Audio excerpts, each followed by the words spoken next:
많이 따뜻해졌습니다. 이 추운 겨울의 동장군이 이렇게 지나가고 이제 따뜻한 이 봄바람과 봄 향기가 이제 온 만물을 가득가득 채워 넣는 것 같습니다. 여러분, 이와 같이 좋을 때에 또 주의 성전에서 우리의 마음도 보다 더 넉넉하게 말씀을 새겨 넣는 은혜로운 시간이 되기를 주님의 이름으로 축복합니다. 우리가 오늘도 이제 노아의 방주의 이야기를 함께 살펴보려고 합니다. 우리가 계속해서 이 노아의 이야기를 함께 살펴보고 있는데요. 우리가 잠깐 우리 아이들을 위해서 이 노아의 방주 이야기를 간단하게 정리를 해서 살펴보자면, 여러분, 노아가 이 땅을 살던 때에는 이 세상이 너무도 많이 악했습니다. 폭력이 난무했고 살인이 가득했고 또 용사라고 불리는 이 네피림이라고 불리는 자들이 각각 일어나서 그들의 심대로 행하며 사람들을 억압하는 세상이 이 땅에 가득했다라고 이야기를 합니다. 심지어 하나님을 잘 섬기던 하나님의 아들들조차 세상의 기준을 따라서 살기 시작했고, 사람의 딸들을 그 모습을 보고 취하면서 하나님의 거룩함을 유지해야 되는 하나님의 백성들도 다 타락해지기 시작한 거예요. 성경은 이것에 대해서 어떻게 표현을 하냐면, 그때의 온 땅이 하나님 앞에 부패하여 포악함이 땅에 가득한지라 라고 말씀하십니다. 결국 이 땅에 죄가 가득 찼을 때 하나님께서는 오랜 기간 동안 그것을 참고 인내하시며 돌아오기를 기다리셨지만, 인간은 그 마음을 돌이키지 않았어요. 결국 죄와 함께 할 수 없었던 하나님께서는 이 세상을 물로 심판하시기로 작정하십니다. 이 땅을 보시며 근심하시며 한탄하시다가 결국 이 땅을 홍수로 심판하시기 시작하시는 것입니다. 그분은 40일간 하늘의 창문을 여셨어요. 땅에 샘물을 터뜨려서 밤과 낮으로 비가 내리게 하셨고, 이 땅을 한 1년여의 기간 동안 그 물로 가득 찬 세상을 만드셨다는 거예요. 여러분, 그렇다면 이 세상은 하나님의 심판 가운데 이대로 끝나게 되는 것일까요? 그렇지 않았어요. 하나님은 이 땅을 심판하시는 중에도 은혜 가운데 한 사람을 선택하셔서 이 땅을 다시 회복시키기를 원하셨어요. 당대의 의인이요 완전한 자요 하나님과 동행하는 자였던 노아를 선택하시고, 그로 하여금 방주를 만들어서 이 땅의 모든 동물들이 다시 살아날 길을 그들 가운데 열어주셨다는 거예요. 노아는 순종해서 120년 동안 방주를 만듭니다. 뚝딱 그의 어떤 오랜 기간을 방주 만드는 일에 순종하여 드디어 그 방주가 만들어졌을 때, 하나님께서는 이 땅의 짐승들을 한 쌍씩 방주에 올라타게 하셨고, 마침내 방주의 문을 닫으시게 됩니다. 그때부터 1년간 이 땅은 물로 가득 차게 됩니다. 그리고 하나님의 심판의 기간이 끝났을 때에 우리가 지난주에 살펴봤던 대로 노아는 그의 가족들과 방주에서 나오게 됩니다. 그때 방주에서 나왔던 노아가 제일 먼저 했던 것이 무엇입니까? 하나님께 제사를 드리는 것, 예배를 드리는 일들을 가장 먼저 시작했어요. 오랜 기간 동안 하나님의 아들들이 그들마저 타락하여 잊고 지냈던 하나님을 예배하는 것을 노아와 그의 가족들은 다시 하나님을 생각하며 하나님께 예배 드리기 시작했다는 거예요. 하나님의 백성으로서의 정체성이 다시금 살아나는 순간이었습니다. 그때 하나님께서는 이 노아의 예배를 아름답게 받으셨어요. 그의 제사의 향기를 아름답게 흠양하셨습니다. 그리고 나서 이 제사를 받으신 하나님께서는 노아와 사람들과 새로운 언약을 맺으시며 그들을 축복하시게 되더라는 것입니다. 그것이 바로 지난주 마지막 8장의 마지막 부분에 살펴보았던 내용이기도 하고, 또 오늘 우리가 살펴볼 창세기 9장의 언약에 대한 말씀이기도 합니다. 자, 그렇다면 우리 9장의 말씀을 한번 구체적으로 살펴보길 원합니다. 자, 우리 9장 1절 말씀을 같이 한번 읽어볼까요? 9장 1절입니다. 시작. 하나님이 노아와 그 아들들에게 복을 주시며 그들에게 이르시되 생육하고 번성하여 땅에 충만하라. 여러분, 노아에게 주셨던 축복의 말씀이 바로 이것이었어요. 너희는 이 땅에 생육하고 번성하여 이 땅에 충만하라 라고 말씀하시며 축복하시는 거예요. 그런데 여러분, 이 축복의 말씀이 어디에서 나왔습니까? 처음 나온 말씀이 아니죠. 창세기 1장에 이미 하나님께서 아담과 하와를 이 땅에 창조하시고 그들에게 이 땅에 살아갈 은혜를 주시면서 그때 주셨던 축복의 말씀이 바로 이 말씀이었어요. 생육하고 번성하여 땅에 충만하라. 그런데 이 말씀을 이제 아담의 후손들 가운데 하나님의 선택된 의인이었던 노아와 그의 후손들에게 이 축복의 말씀을 다시 주심으로 말미암아 그동안 멈추었던 이 땅과 이 땅의 모든 질서가 다시금 생동감 있게 생육하고 번성하며 그 창조된 창조 질서대로의 삶을 다시금 살아갈 수 있게끔 노아와 그 가족들과 이 땅의 모든 생물을 축복하고 계신 것을 우리가 볼 수 있다라는 것입니다. 그런데 이 약속과 축복을 주시면서 특별히 9장을 보면 여기에 두 가지를 덧붙여서 이야기를 하시는 것을 볼 수 있어요. 자, 먼저는 2절과 3절 말씀을 같이 한번 읽어봅시다. 자, 2절과 3절입니다. 시작. 모든 짐승과 공중의 모든 새와 땅에 기는 모든 것과 바다의 모든 물고기가 너희를 두려워하며 너희를 무서워하리니 이것들은 너희의 손에 붙었음이니라. 모든 산 동물은 너희의 먹을 것이 될지라. 채소같이 내가 이것을 다 너희에게 주노라. 여러분, 이게 무슨 뜻일까요? 짐승들, 인간을 축복하시면서 이런 명령을, 이런 말씀을 같이 해주시는 거예요. 모든 이 땅의 짐승들이 인간들을 두려워하게 될 것이다 라고 말씀하셨어요. 여러분, 원래 하나님께서 이 땅을 창조하실 때에 이 땅의 모든 만물들은 서로 조화롭게 어울리며 함께 조화롭게 살아가는 존재들이었어요. 그런데 이 땅에 죄가 들어오기 시작하면서 이 땅에 사람들뿐만 아니라 이 땅의 모든 창조 질서 가운데 땅이 저주를 받고 여러 만물들이 그의 본성과 그의 악한 대로 행하기 시작을 합니다. 그 가운데 여러 창조 질서가 무너지는 거예요. 여러분, 이전에는 하나님이 이 땅을 창조하셨을 때에는 사람들이 동물을 피 흘리며 먹을 필요가 없었어요. 왜? 이미 그 땅에 무엇이 가득했기 때문에 하나님이 주신 과실과 축복과 곡식과 모든 것들이 풍성했어요. 사람들이 심고 거두지 않아도 하나님이 주신 질서 가운데 모든 것이 충만했기 때문에 그것만으로도 충분했습니다.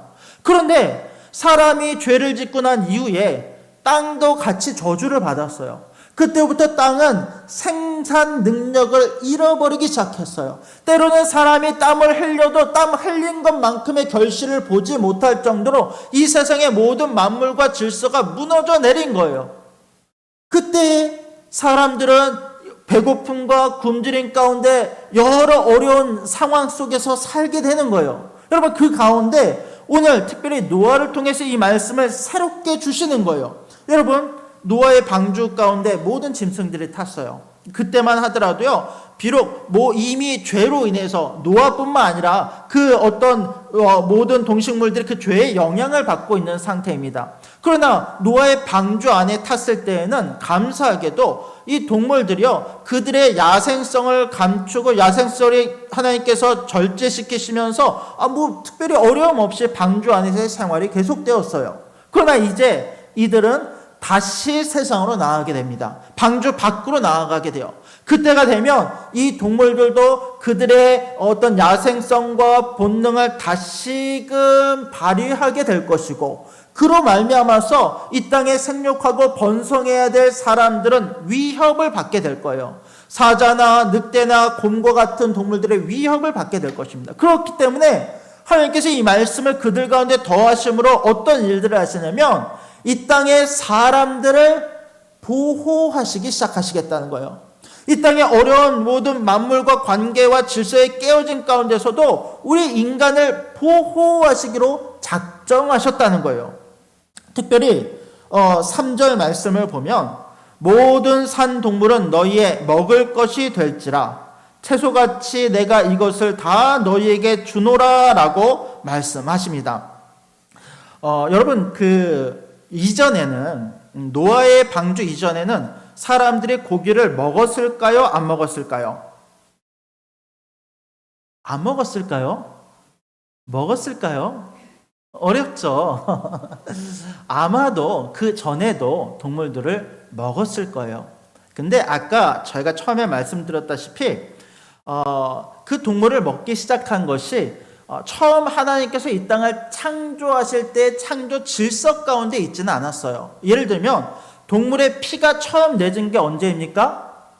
사람이 죄를 짓고 나서 부끄러움 가운데 있을 때, 하나님께 수치스러운 마음에 숨었을 때 하나님께서 그 사람을 위해서 처음으로 동물의 피를 내시고 그 동물의 가죽을 통해서 인간의 수치를 가려주시는 은혜를 베푸신 적이 있어요. 인간을 구원하시기 위해서 동물의 피가 희생이 되는 그런 일들이 발생을 했다는 거예요. 그리고 난 이후에도 여러분, 사람들은 이 땅에 소산물이 부족해지고 먹을 것이 부족해지기 시작하면서 그때부터 육식을 하고 동물들을 잡아먹는 일들이 이미 그 이전부터 있었을 거예요. 그래서 양치는 자들도 있었고 동물을 다스리는 자가 있었고 가축을 만드는 것이 바로 거기서부터 시작이 됐다는 거예요.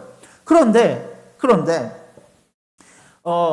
이 육식을 한다는 것이 비록 죄로 인해서 인간이 먹을 것이 부족해서 이 땅에 벌어진 일이기는 했지만 그것이 공식적인, 그러니까 이를테면 우리말로 하자면 합법적이고 공식적이 이루어진 절차는 아니었어요. 다만 죄 가운데 일어나는 일들이었어요. 그런데 이제 하나님께서 이 9장의 말씀을 통해서 어떤 말씀을 주시냐면 산 동물이 너희의 먹을 것이 될지니라 라고 하면서 인간을 위해서, 인간을 보호하시기 위해서 모든 동물들이 사람을 두려워하게 하신 것처럼 마찬가지로 인간이 그 동물을 먹음으로 생육하고 번성할 수 있는 은혜를 우리 가운데 주셨다는 거예요.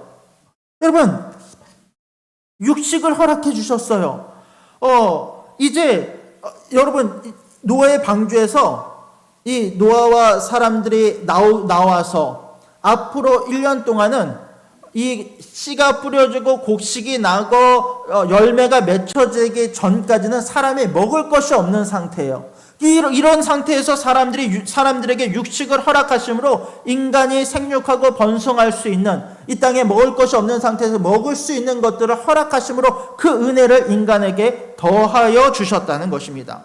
그런데 여기서 조건을 하나 더하셨죠. 자, 4절 말씀도 같이 한번 읽어볼까요? 4절입니다. 시작. 그러나 고기를 그 생명되는 핏째 먹지 말 것이니라. 그러나 고기를 먹기는 먹되 어떻게 말씀하세요? 생명되는 핏째 먹지 말 것을 말씀하십니다. 왜 이런 말씀을 하실까요? 여기엔 이런 의미가 있습니다. 여러분, 동물들을 먹을 수 있는 육식을 허락하셨다고 해서 인간이 그 동물들을 함부로 대하면 될까요? 안 될까요? 장난 삼아서 동물을 죽이거나 동물을 실용하거나 하는 일들을 하면 될까요? 안 될까요? 안 돼요. 인간은 하나님의 마음으로 하나님의 다스리심의 명령을 따라서 하나님과 같이 선한 것으로 주어진 것들을 다스릴 의무가 있습니다. 피째 먹지 말라라고 하는 것은 너희가 하나님이 창조한 피조물인 동물의 존엄성과 생명을 기억하라는 거예요. 이것이 너희 가운데 어쩔 수 없이 주어진 은혜이기는 하지만 그것이 다른 무엇인가의 생명을 앗아가는 일임을 너희가 기억하고 그것이 너희가 함부로 대하거나 그 생명의 존엄성까지 함부로 대하지는 말라라고 하는 명령을 우리 가운데 주셨다라는 것입니다. 그리고 이것은 동물이나 사람에게나 마찬가지예요. 우리 5절부터 7절까지 말씀도 같이 한번 읽어봅시다. 5절부터 7절입니다. 시작. 내가 반드시 너희의 피, 곧 너희의 생명의 피를 찾으리니 짐승이면 그 짐승에게서 사람이나 사람의 형제면 그에게서 그의 생명을 찾으리라. 다른 사람의 피를 흘리면 그 사람의 피도 흘릴 것이니 이는 하나님이 자기 형상대로 사람을 지으셨음이니라. 너희는 생육하고 번성하여 땅에 가득하여 그 중에서 번성하라 하셨더라.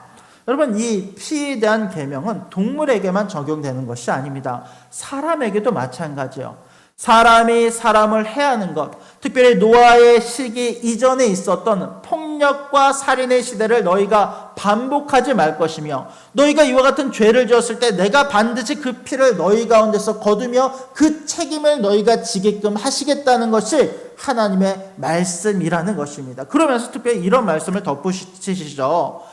너희가 사람을 해하지 말지니 이는 그 사람이 무엇을 닮았음이라? 무엇대로 지으셨기 때문이라?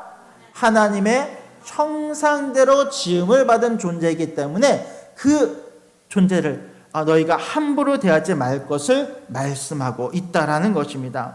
다른 이들을 미워하고 상해하고 죽이는 일은 하나님의 형상을 모욕하는 일입니다. 몸이 불편한 사람, 다르게 생긴 사람, 다른 어떤 성향의 모든 사람들을 다 존중하고 이해하며 살아야 될 것은 우리가 하나님의 형상을 따라 지어진 존재이기 때문임을 믿으시기 바랍니다. 자, 그러면서 하나님께서 이제 인간과 하나님 사이에 새로운 언약을 맺게 되십니다. 자, 11절부터 13절까지 말씀을 같이 한번 읽어봅시다. 시작. 내가 너희와 언약을 세우리니 다시는 모든 생물을 홍수로 멸하지 아니할 것이라. 땅을 멸할 홍수가 다시 있지 아니하리라. 하나님이 이르시되 내가 나와 너희와 및 너희와 함께하는 모든 생물 사이에 대대로 영원히 세우는 언약의 증거는 이것이니라. 내가 내 무지개를 구름 속에 두었나니 이것이 나와 세상 사이의 언약의 증거니라. 자, 무지개 한번 보여주시겠어요? 자, 이 무지개입니다. 하늘에 무지개가 떠 있어요. 제가 찍은 사진도 있습니다. 몽골에 갔을 때 몽골 초원에 이 비가 한번 내리고 나면 그 위에 이제 무지개가 떠요. 근데 무지개 보면 무지개 하나예요, 두 개예요? 쌍무지개예요. 보기 힘들죠.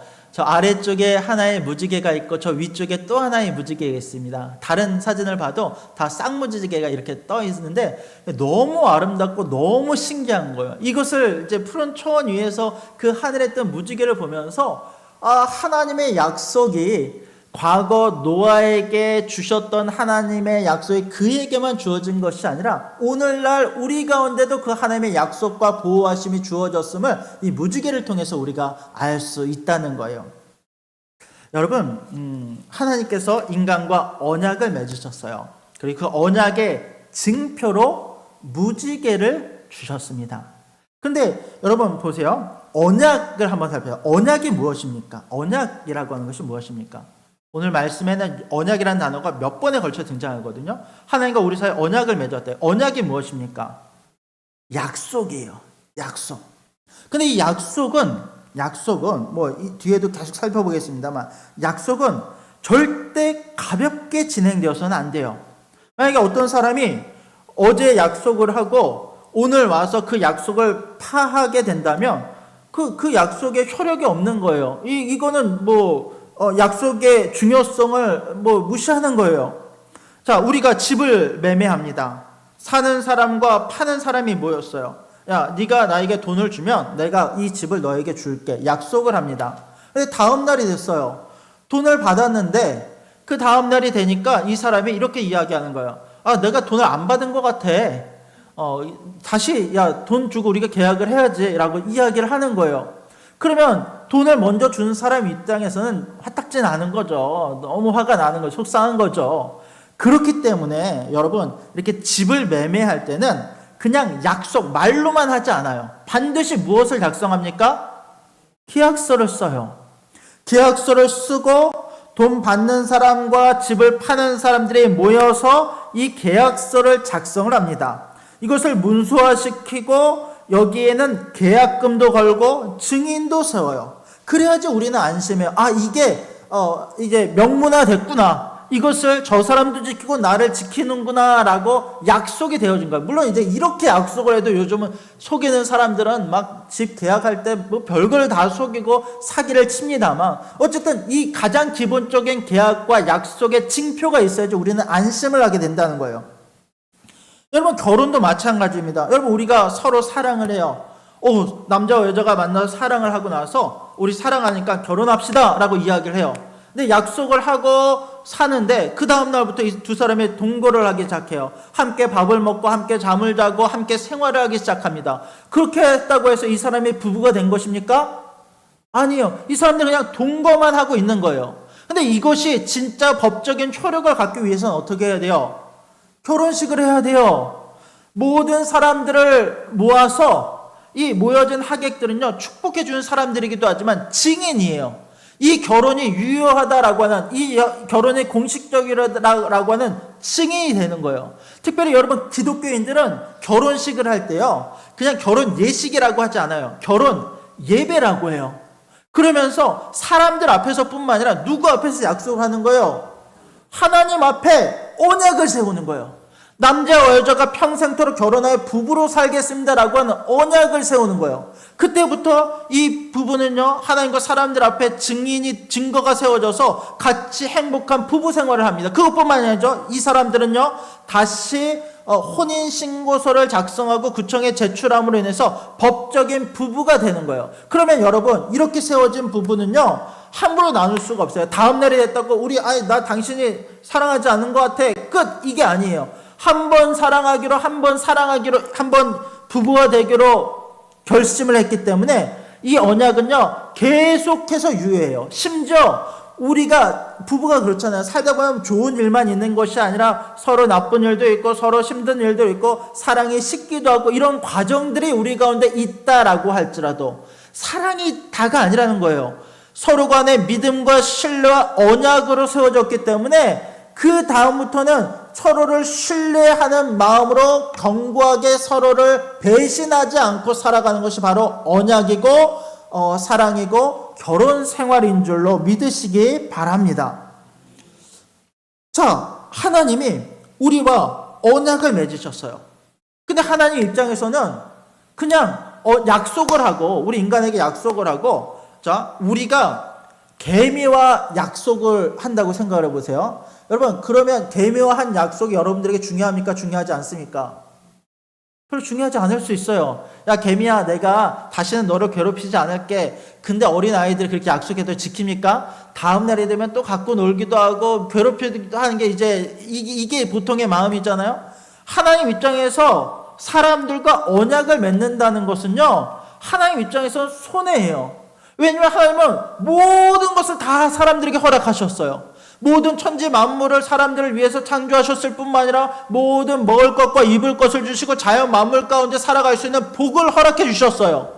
인간의 입장에서는요, 이것만큼 유익한 게 없어요. 내가 아무것도 하지 않았지만 하나님부터 모든 은혜를 입는 존재가 된 거예요. 근데 하나님께서 이런 우리를 딱 붙잡아 놓고, 야, 네가 나와 언약을 맺자. 내가 앞으로도 너에게 모든 것을 더해줄게. 단 하나, 네가 나에게 하나의 언약, 하나만 지키기를 원하는데 그게 뭐냐? 네가 나에게 순종하는 것. 하나님은 하나님이시고 나는 피조물임을 인정하는 삶을 사는 것, 이거 하나만 지켜라고 하시면서 모든 우리 입장에서는 굉장히 유익하지만 하나님 입장에서는 손해일 수밖에 없는 일방적인 언약을 우리와 딱 체결해 버리신 거예요. 그때부터 하나님의 놀라운 은혜가 우리 가운데 막 부어지기 시작해요. 여러분, 특별히 이 무지개 언약을 봅시다. 자, 유대인들은요, 크게 언약에 대해서 이야기할 때 유대인들의 사상에서는 세 가지 언약을 이야기해요. 하나님께서 우리와 언약을 세우시고 그 증거를 우리 가운데 남기셨다는 거예요. 자, 먼저 시간과 공간과 사람 사이에 그 증거를 언약을 맺은 증거를 남기셨어요. 오후 예배 때 이 내용을 잠깐 다룬 적이 있습니다만, 자, 시간 가운데 하나님과 우리 사회에 언약이 세워졌어요. 그 언약의 징표를 주신 것이 무엇입니까? 안식일이에요. 주일. 일주일의 시간 가운데 하루를 하나님의 시간으로 정해서 하나님께 드림으로 말미암아서 하나님과 우리 사이에 창조주와 피조물로서 하나님을 예배하는 존재로 세워진 우리들임을 인정하는 거예요. 이것이 바로 시간 사이에 하나님이 세우신 하나님의 거룩한 언약입니다. 자, 또 하나님이 사람에게, 특별히 육신에게 그 언약의 징표를 남겨주셨어요. 그게 뭐예요? 하나님 믿는 사람들, 특별히 유대인들이 하나님 믿을 때 몸에 새기는 하나님의 증거, 징표가 있어요. 뭐예요? 할례예요. 육신의 할례를 통해서 이 사람들은 어떤 의미를 갖냐면, 내가 하나님의 백성이다, 하나님의 백성으로 구별된 존재이다라고 하는 정체성을 갖는 거예요. 그것이 그들의 가장 중요한 생식기의 할례를 행함으로 이것이 징표가 되어서 하나님과 언약의 백성임을 알게 되는 거예요. 그 여러분, 유대인들이요, 이 신약 성경을 보면 할례의 생명을 걸잖아요. 할례를 행하느냐 안 하느냐를 가지고 따지고 들고 이 굉장히 예민하게 반응하는 이유가 하나님께서 그들 육신 가운데 새기신 징표이기 때문에 굉장히 중요하게 생각하더라는 거예요. 자, 마지막으로 하나님께서 시간과 사람, 그리고 마지막 하나, 공간 가운데 언약을 세우셨어요. 그 언약의 징표가 무엇입니까? 무지개예요. 오늘 우리가 살펴본 이 무지개예요.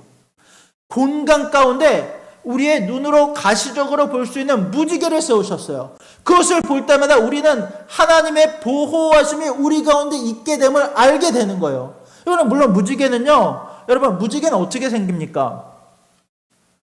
공중 중에 수증기가요, 이 햇빛에 반사돼서 생기는 것이 무지개예요. 비가 온 뒤에요, 햇빛이 비치면요, 그 햇빛이요, 물 입자를 통과하면서 굴절을 일으켜요. 두 번에 걸친 굴절을 일으키거든요. 처음에 들어올 때 굴절을 일으켜서 그 굴절을 일으킨 것이 물방울을 뚫고 나가면서 두 번째 굴절을 크게 일으켜요. 그래서 하늘에 펼쳐진 것이 바로 무지개예요. 이제 과학적으로 설명하면 그게 이제 무지개입니다. 그런데 하나님께서 이와 같은 무지개를 홍수 이후에 우리 가운데 허락하심으로 말미암아 공중에 새겨진 이 무지개를 통해서 하나님과 우리 사이에 언약이 세워졌음을 우리로 하여금 보게 하시는 거예요. 근데 특별히요, 여러분, 이 무지개라고 하는 단어를 우리가 사용합니다만, 이 창세기 9장에 나오는 무지개라고 하는 단어의 이 원문, 히브리어 원문을 보면요, 사실은요, 활이라는 표현을 써요. 활이라는 단어의 의미예요.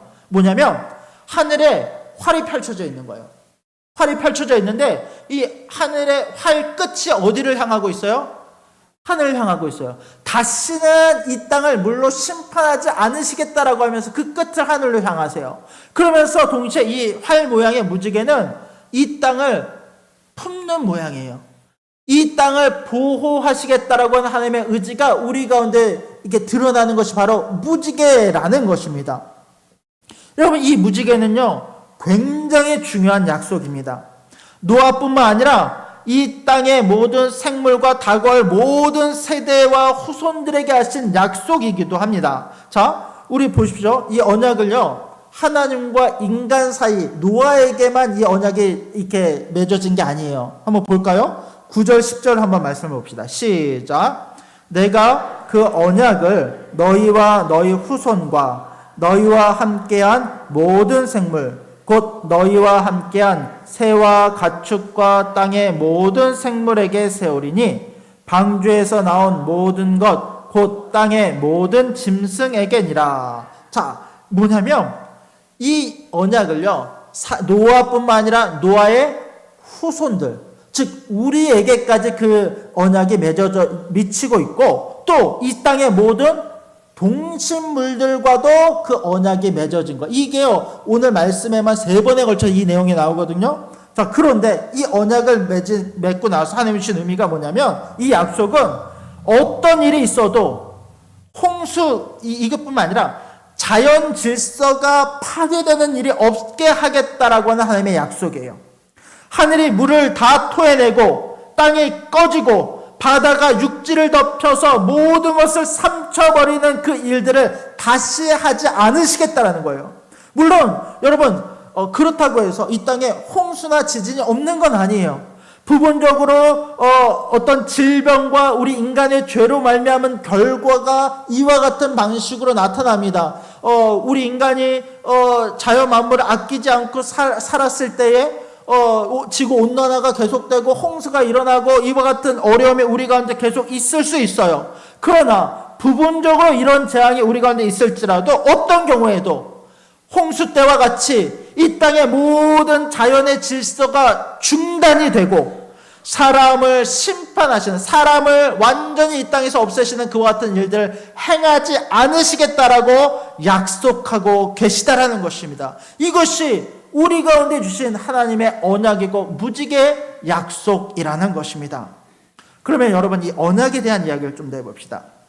성경을 보면 성경은 온통 언약에 대한 이야기를 해요. 아담과 하와부터 해서요. 여러분 성경은요, 이제 성경을 바라보는 관점이 여러 가지 관점이 있습니다만 그 중에 하나가 언약의 관점으로 성경을 봐요. 그래서 성경을 볼 때 구약과 신약을 나누죠. 자, 구약은 뭐예요? 옛 언약. 신약은 뭐예요? 새로운 언약. 그러니까 구약과 신약 자체도 언약에 대한 이야기예요. 제일 처음 하나님이 인간과 맺으셨던 언약은 뭐예요? 아담 언약이에요. 선악과를 만들게 하시고 그 선악과를 따먹지 말 것을 명령하셨으며 이 땅에 생육하고 번성하는 은혜의 약속을 우리한테 주셔서 아담 언약이에요. 그 다음에 주어진 언약이 노아 언약이고요. 앞으로 이어진 언약은 뭐냐면 우리가 계속해서 살펴보았죠. 아브라함 언약, 또 이어지는 다윗 언약. 계속해서 그 언약에 새롭게 갱신되는 것을 볼 수 있어요. 그런데 보십시오. 왜 이 언약이 갱신되는가? 여러분, 원래 언약이라고 하는 것은 동등한 입장에서 체결되는 것이 언약이거든요. 근데 하나님과 우리 가운데 맺어진 언약은 전능하신 하나님께서 우리 작은 인간과 일방적으로 은혜를 베푸시겠다는 약속의 언약이 맺어졌어요. 근데 우리 인간들이 그 언약을 신실하게 이행합니까? 못합니까? 못해요. 계속해서 언약을 어기고 자기 마음대로 세상을 살아가요. 하나님은 신실하셔서 그 언약을 지키시는데 우리는 그렇지 않았다는 거예요. 계속해서 언약이 깨어집니다. 아담 언약도 우리 인간의 죄로 말미암아 한번 깨어지고 또 여러 가지 죄로 말미암아 그 언약들이요, 인간의 죄로 말미암아 그 언약이 우리를 계속해서 그 죄로 말미암아 그 언약을 우리가 일방적으로 깨는 일들이 계속해서 발생이 되어지는 거예요. 그러다 보니까 성경은요, 그 언약이 점점 확장되어져 가요. 점점점 넓어지면서 그 놀라운 언약이요, 더 크게 확장되어져 가는 것을 볼 수 있어요. 그래서 마지막에 하나님이 우리 가운데 주셨던 언약이 무엇인지 아십니까? 누구의 언약을 주시는 거예요? 예수님의 언약을 주시는 거예요. 예수 그리스도의 구원의 언약을 우리 가운데 주시는 거예요. 누구든지 그 이름을 믿는 자, 그 이름 안에 거하는 자들 가운데는 생명, 구원을 얻겠다라고 하는 그 약속을 우리 가운데 주신다는 거예요. 근데 그 언약을 보십시오. 인간은요, 계속해서 실패했어요. 계속해서 죄를 범합니다. 나중에 하나님께서 우리 가운데 주셨던 예수님 메시아 언약은 어떤 것이냐면, 이런 인간이 그럼에도 불구하고 죄 가운데 행하며 구원을 얻을 만한 그 어떤 것이 우리 가운데에도 없음을 보시고 이런 우리를 긍휼하게 여겨주시다. 이제는 우리의 모든 죄까지도 다 책임지시는 예수님을 우리 가운데 보내사 우리의 모든 죄를 가져가게 하시고 우리 가운데 구원받을 만한 어떠한 것이 없는 우리를 대신해서 그 죄를 대속해서 우리를 영원 가운데 구원하실 그리스도를 보내시고 그분으로 말미암아 강권하여 은혜를 베푸사 우리를 강권하여 선택하셔서 이와 같은 우리를 완전함 가운데 노아와 같이 의롭다 칭하시고 구원을 주시는 것이 하나님의 놀라운 계획이요 언약임을 믿으시기 바랍니다. 여러분, 우리는 그 언약 가운데 살아간다는 거예요. 무지개 언약은요, 그냥 공중에 보여진 하나의 언약이고 표징일 수 있지만 그 언약이 확장되어져서 결국 메시아 언약, 예수 그리스도를 이 땅에 보내시는 그 언약 가운데 우리가 정말 구원받고 보호하심 가운데 살아가는 존재들임을 믿으시기 바랍니다. 하나님의 신실하심을 변하지 않으셨어요. 시대가 변하고 세상이 변해도 끝까지 우리를 향한 그분의 사랑과 은혜를 놓치지 않으셨어요. 그리고 그 은혜는 오늘날 우리 가운데도 계속 이어지고 있음을 믿으시기 바랍니다. 여러분, 우리가 이 땅을 사는 것은요, 어쩌면 노아의 시대와 같이 미쳐있는 세상을 사는 것 같아요. 제대로 작동하지 않는 세상, 홍수로 인하여 죽음과 심판이 가득했던 그 세상을 살아가는 것만 같습니다. 여러 가지 사건 사고가 끊이지 아니하고 사람이 사람을 죽이고 사람이 사람을 미워하는 시대가 가득합니다. 우리의 인간의 잘못으로 말미암아 자연 환경이 파괴되어지고 이 땅도 이 사람으로 말미암아 여러 가지 그 죄에 대한 책임을 같이 지는 세상을 우리가 살아가는 것을 볼 수 있습니다. 이 세상은 완전하지 않아요. 죄로 물들어 있고 악한 구조로 돌아갑니다. 분별 격차는 더욱 커지고 갈등도 심해져요. 더 이상 서로를 용납하지 않고 이해하지 않으며 죄와 미움이 가득한 세상이 바로 우리가 살아가는 이와 같은 세상이라는 거예요. 이런 세상을 살아가며 우리도 여전히 상처받아요. 우리도 여전히 마음에 여러 가지 아픔과 슬픔을 가지고 이 땅을 살아갑니다. 그러나 이런 세상을 살아가면서도 우리가 소망을 가질 수 있는 것은 하나님께서 노아를 통해 무지개를 보여주시고 그들이 어떻게 살아가야 될지를 그들 가운데 약속하시고 보호하시고 은혜를 더해 주셨던 것처럼 이런 우리 가운데 메시아 언약을 주시고 새로운 은혜와 약속을 우리 가운데 주심으로 말미암아 그 약속을 바라볼 수 있는 소망, 바라보며 살아갈 수 있는 소망을 우리 가운데 주셨음을 믿으시기 바랍니다. 이제 우리가 그 약속을 붙들고 그 믿음을 가지고 이 땅을 살아감으로 하나님과 동행하며 정말 이 땅의 형통함으로 살아갈 수 있는 저와 여러분들이 될 수 있기를 주님의 이름으로 간절히 부탁드립니다. 아멘. 기도하겠습니다. 하나님,